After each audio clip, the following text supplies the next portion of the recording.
Hello नमस्कार साथियों। Bhagat Singh classes में रामा अवतार वीडा आप सभी का हार्दिक स्वागत करता हूं। तो आज आपको थंबनेल देख के पता चले गया होगा कि आज किसके बारे में चर्चा करने वाले हैं। तो थंबनेल में लिखा हुआ है गणित के कुछ रोचक तथ्य। गणित के कुछ रोचक तथ्य। तो आप सोचोगे कि गणित में रोचक तथ्य क्या होते हैं। तो रोचक तथ्य ही कहूंगा मैं कि आपको पूछ ले कि आप किसका अध्ययन कर रहे हो तो आप कहोगे गणित।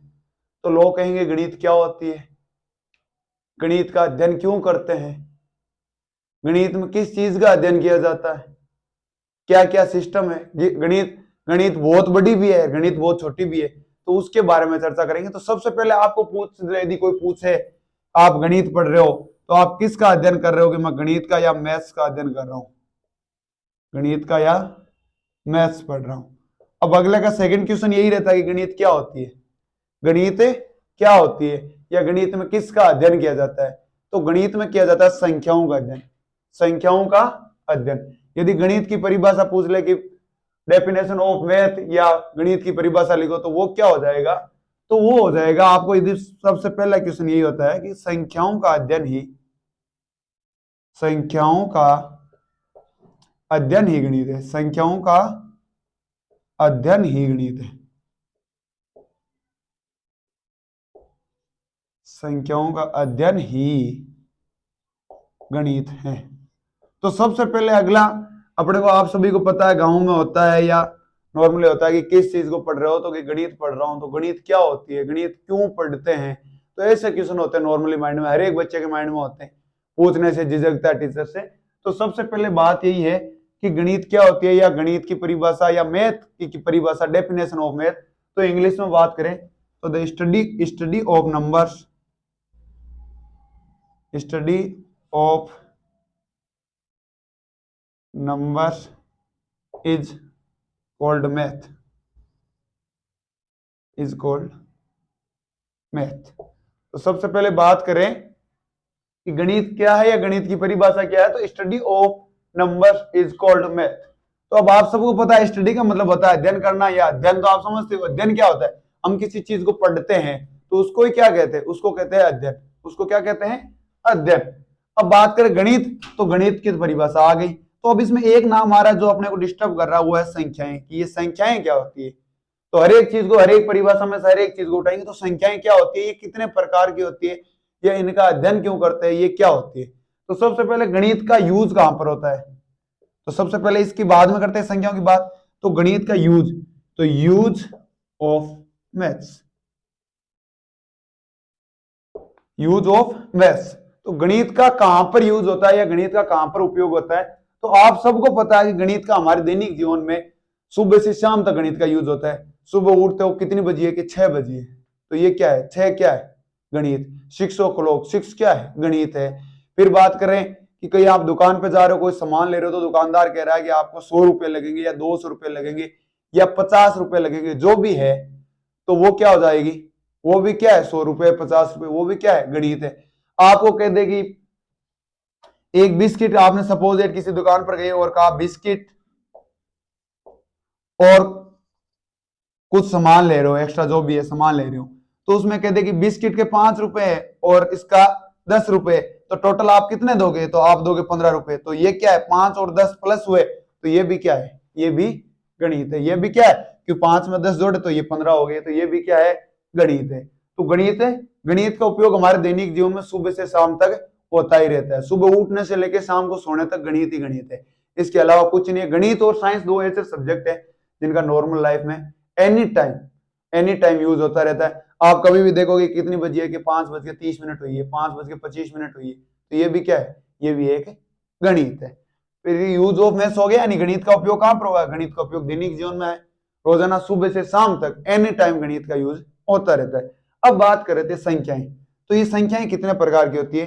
तो संख्याओं का प्रकार बहुत से होते हैं, लेकिन संख्याएं नॉर्मली 10 संख्याएं होती है। अब आप कहोगे 10 संख्याएं, तो 10 संख्याएं वो होती है, उनकी बात करें तो संख्याएं 10 कौन कौन सी होती है।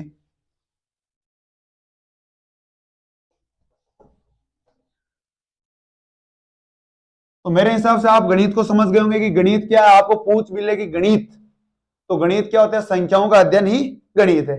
अब बात करें संख्या, तो ये कितने प्रकार की होती है? तो ये प्रकार इसके बहुत से होते हैं, लेकिन नॉर्मली संख्याएं हैं वो होती है 0, 1, 2, 3, 4, 5, 6, 7, 8 एंड 9। इनके अलावा आपको कोई संख्या देखने को नहीं मिलेगी गणित में। इसके अलावा कोई सी भी संख्या गणित में देखने को नहीं मिलेगी।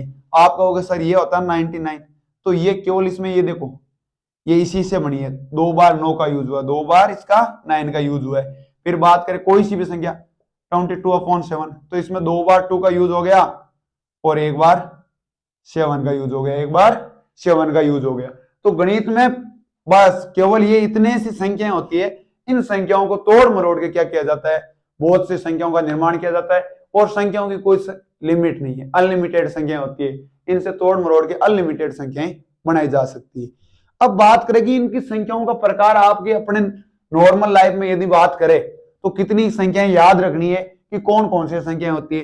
तो बहुत से गणितज्ञ आए, उन्होंने संख्याओं का प्रकार बताया। तो सबसे पहले आया, बात करते हैं types of number, types of number या संख्याओं के प्रकार।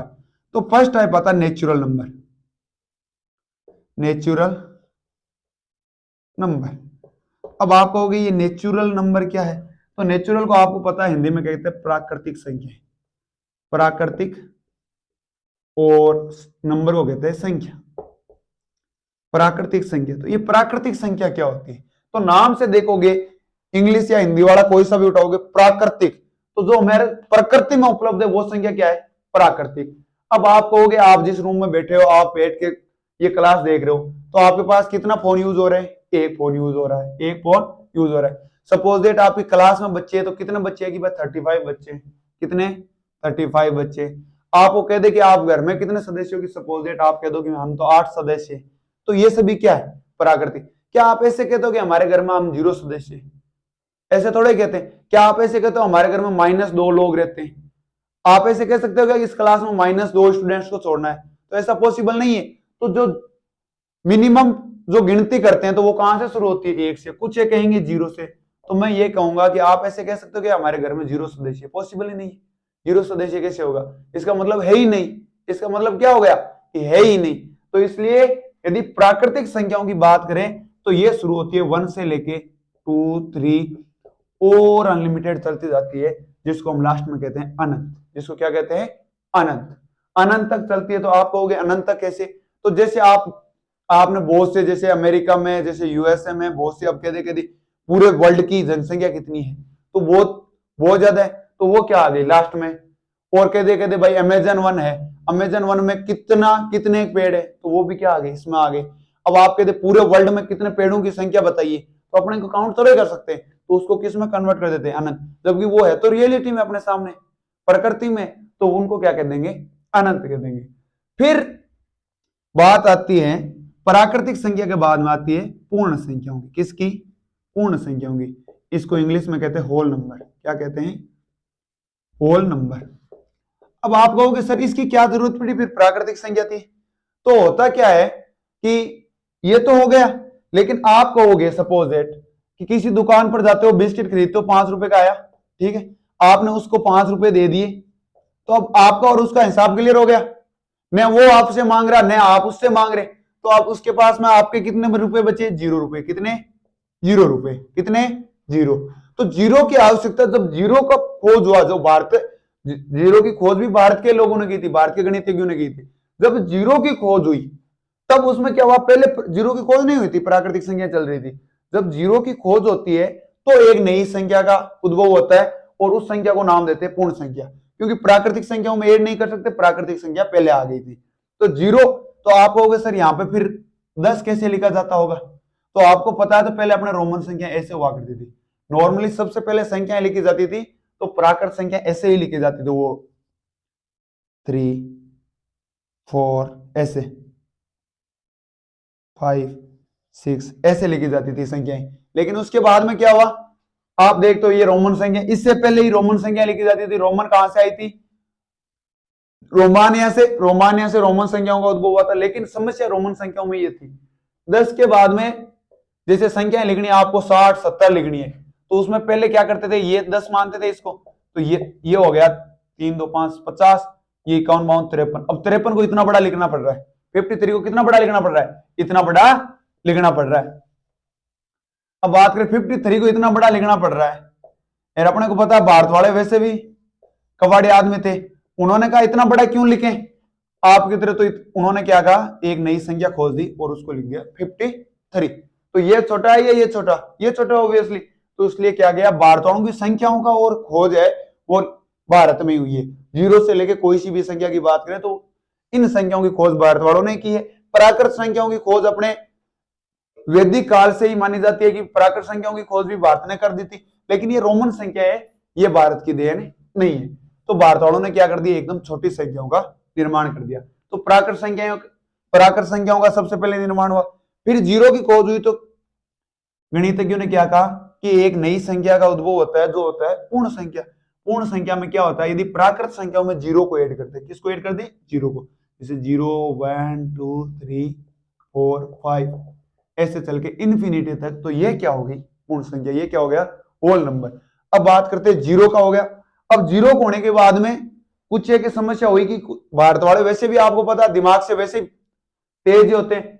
अब क्या होता है, कभी कभार आप दुकान पर जाते हो, 5 रुपए का सामान लेते हो, या आप 120 रुपए का सपोजेट सामान ले लिया, 120 रुपए का क्या ले लिया सामान, और आपके पास खुला नहीं था, 2000 रुपए के नोट थे, कितने के, 2000 रुपए के।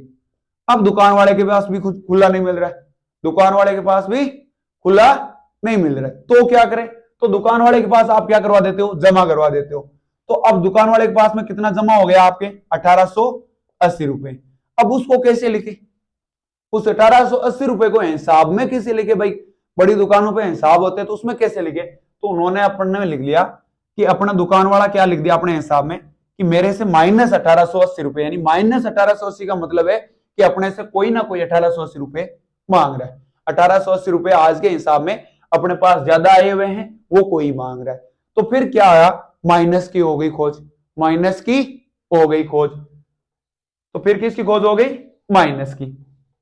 अब केवल माइनस की हुई या इसमें कुछ अलग था, तो इसमें क्या होता है, इसमें होती है पूर्णांक के रूप में खोज। माइनस की होती है सबसे पहले पूर्णांक के रूप में, किसके रूप में, पूर्णांक के रूप में।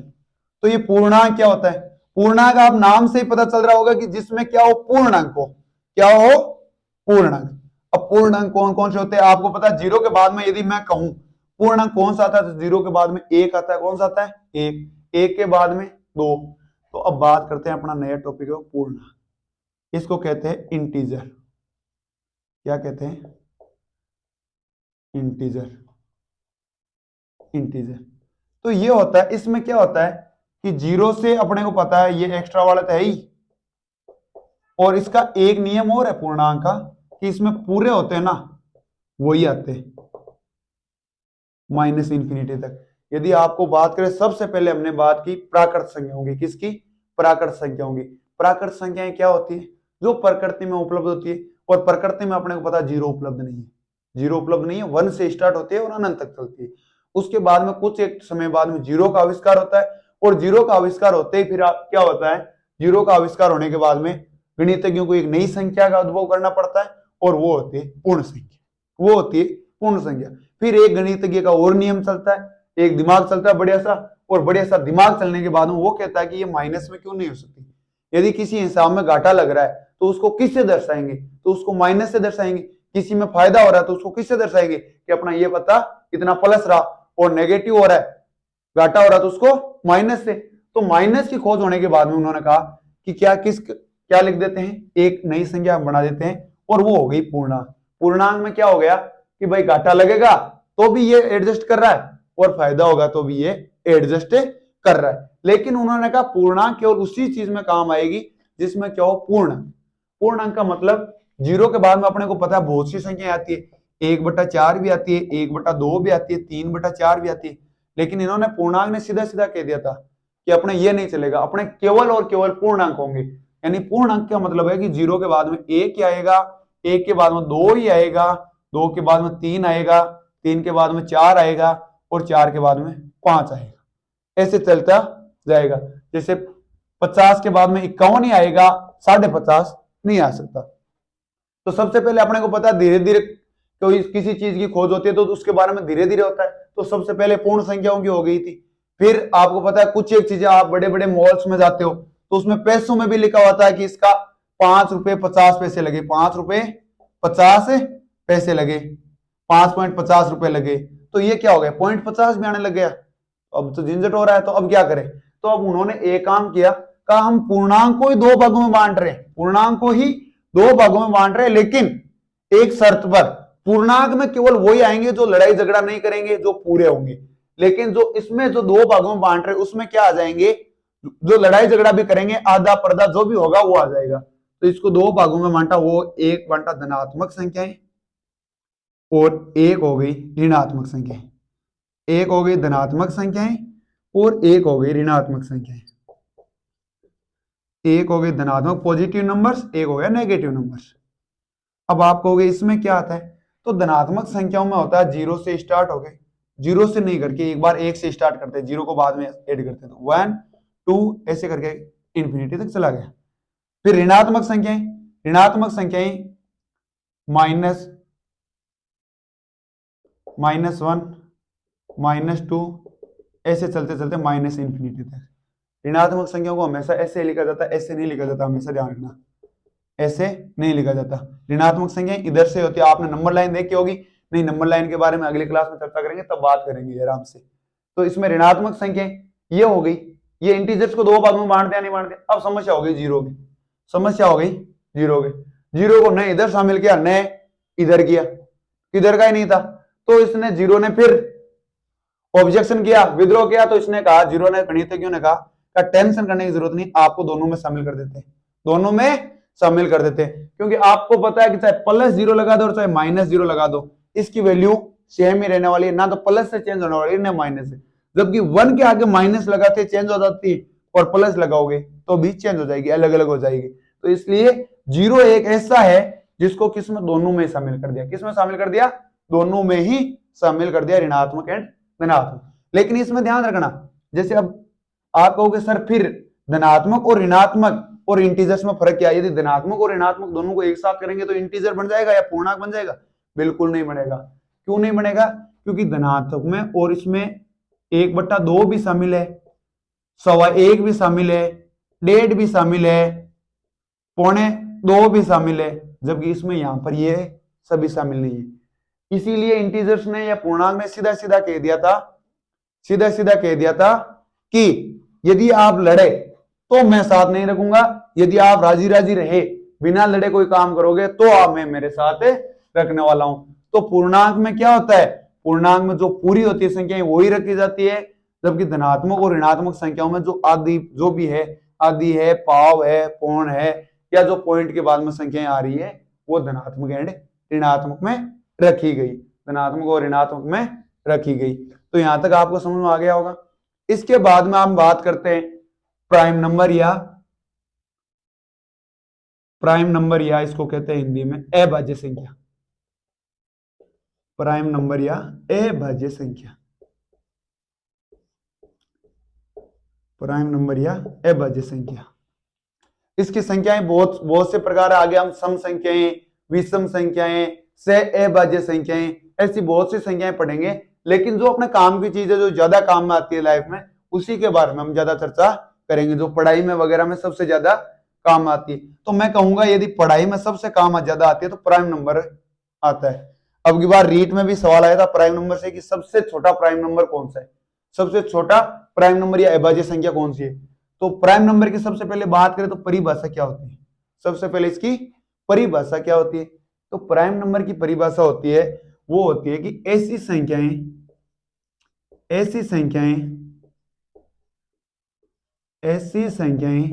जो एक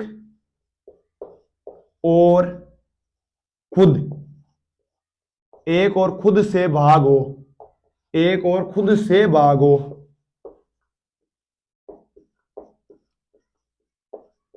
यहां पे लगा देना जो केवल एक और खुद से भाग हो, यानी ऐसी संख्याएं जिसमें केवल एक का भाग जाए और खुद का, यानी दो संख्याओं के अलावा किसी तीसरी संख्या का भाग नहीं जाना चाहिए, कोई किसी तीसरी संख्या का भाग नहीं जाना चाहिए। लेकिन अब कहेंगे कि होते कौन से हैं, तो 1 को क्या कर दिया, इसको बाहर कर दिया। क्यों कर दिया, क्योंकि अपने कितनी संख्याओं का भाग जाना चाहिए, कम से कम एक का और खुद का 2 का जाना चाहिए, जब एक ऐसी संख्या है जिसमें केवल और केवल 1 का ही भाग जा रहा है। इसलिए ये क्या कर रही है, अभाज्य संख्या के नियमों का पालन नहीं करती, इसलिए एक को अभाज्य संख्या से बाहर कर दिया गया। तो एक के बाद में कौन सा आएगा, 2 में एक का भी भाग जाता है और 2 का भी जाता है, तीसरे का किसी का नहीं जाता। फिर बात करते हैं 3 में एक का भी जाता है और 3 का भी जाता है। फिर बात करते हैं 4, तो 4 में आपको पता है एक का जाता है, 4 का जाता है, लेकिन इसके अलावा 2 का भी चला जाता है, इसलिए 4 क्या नहीं होगी, प्राइम नंबर या अभाज्य संख्या नहीं होगी। फिर नंबर आता है 5 का, तो 5 एक का जाता है और 5 का जाता है। फिर नंबर आता है 6 का, तो 6 में आपको पता है एक का और 6 का तो जा रहा है, लेकिन इसके साथ साथ 2 का और 3 का भी जा रहा है, लेकिन 2 का और 3 का जाना ही नहीं चाहिए अपने पास, तो केवल और केवल एक का और खुद का जाना चाहिए, तो 6 में और का भी जा रहा है। फिर बात करते हैं 7 में एक का और 7 का जा रहा है केवल। फिर बात करते हैं 8 की, तो 8 में एक का और 8 का तो जा रहा है, बट इसके साथ साथ में 2 का और 4 का भी जा रहा है। फिर 9 आएगा क्या, 9 में एक और 9 का जा रहा है, साथ में 9 में किसका जाता है, 3 का जाता है, इसलिए 9 भी नहीं आने वाला। फिर बात करें 10 भी नहीं आने वाला, क्योंकि 10 में 2 का और 5 का भी जा रहा है, इसके साथ साथ 11 आएगा क्या, 11 बिल्कुल आएगा, क्योंकि 11 में एक और 11 का जाता है। फिर 12 बिल्कुल नहीं आएगा, क्योंकि 2 का और 6 का, 3 का और 4 का सभी का जा रहा है। फिर नंबर आता है 13 का, 13 आएगा। 14 नहीं आएगा, क्योंकि 2 का और 7 का जा रहा है। 15 नहीं आएगा, क्योंकि 3 और 5 का जा रहा है। फिर बात करते हैं 16 में 2 का, 8 का, 4 का जा रहा है। फिर आएगा 17, फिर आएगा 19, फिर आएगा 23, फिर आएगा 29, फिर आएगा 31, फिर आएगा 37, फिर आएगा 41, फिर आएगा 43, फिर आएगा 47, फिर आएगा 53, फिर आएगा 59, फिर आएगा 61, फिर आएगा 67, और फिर आ जाएगा 71 आएगा क्या, 71, फिर आ जाएगा 73, फिर आ जाएगा 79, फिर आ जाएगा 83, फिर आ जाएगा 89, फिर आ जाएगा 97। 1 2 3 4 5 6 7 8 9 10 11 12 13 14 15 16 17 18 19 20 21 22 23 24 25। टोटल कितने हो गई, 25 नंबर, यानी बिटवीन 1 to 100। यदि आपको ऐसे क्वेश्चन आ चुके, राजस्थान पुलिस वगैरह में क्वेश्चन आ चुके, तो क्या हो गया, सीधा सीधा क्वेश्चन पूछ लेगा कि 1 से 100 के बीच में कितनी अभाज्य संख्याएं होती है, तो कितनी होती है, 25। कितनी हो गई, 25। दूसरा इससे क्वेश्चन बनेगा, वो क्या बनेगा कि सबसे छोटी अभाज्य संख्या कौन सी है, तो सबसे छोटी अभाज्य संख्या 2 है। कौन सी है, 2। उसके बाद में एक क्वेश्चन ऐसे भी आ सकता है कि एक ऐसी अभाज्य संख्या बताओ जो अभाज्य होने के साथ साथ सम भी है। क्या है, सम भी है या इवन भी है। तो एकमात्र ऐसी अभाज्य संख्या है केवल और केवल 2, केवल और केवल 2। इसके अलावा आपको कोई सी भी ऐसी संख्या नहीं है, आराम से देख लीजिए, जो सम भी है और सम होने के साथ साथ क्या है, अभाज्य भी है। केवल और केवल 2 एक ऐसी संख्या है जो सम है और अभाज्य है। तो अब इससे अगली क्लास में हम बात करेंगे सम संख्या के बारे में, विषम संख्या के बारे में, सह अभाज्य संख्या के बारे में, इसके बारे में चर्चा करेंगे। यदि आपने, अब बात करते हैं, अभी आपने चैनल सब्सक्राइब नहीं किया है तो चैनल को सब्सक्राइब करें, और जो भी अपने साथी है जो तैयारी कर रहे हैं बेसिक मैथ्स की, तो उनको, उनके पास भी शेयर किया करें। आपको पता है इस चैनल पे बेसिक मैथ्स के साथ साथ जो 10th क्लास के विद्यार्थी है उनके लिए भी क्लासें आ रही है रेगुलर, तो वो भी उनके पास भी भेजे ताकि वो भी एकदम जीरो लेवल से तैयारी कर सके। तो इसलिए सब्सक्राइब करें। यदि आपको क्लास पसंद आ रही है तो लाइक करें, और इसके साथ साथ यदि आपको कोई भी किसी भी प्रकार का डाउट रहता है तो आप कमेंट सेक्शन में कमेंट करके जरूर बताएं, ताकि नेक्स्ट क्लास में आपके कमेंट जो डाउट होगा उसको सॉल्व कर लिया जाए। तो मिलते हैं नेक्स्ट क्लास में, तब तक के लिए जय हिंद, जय भारत।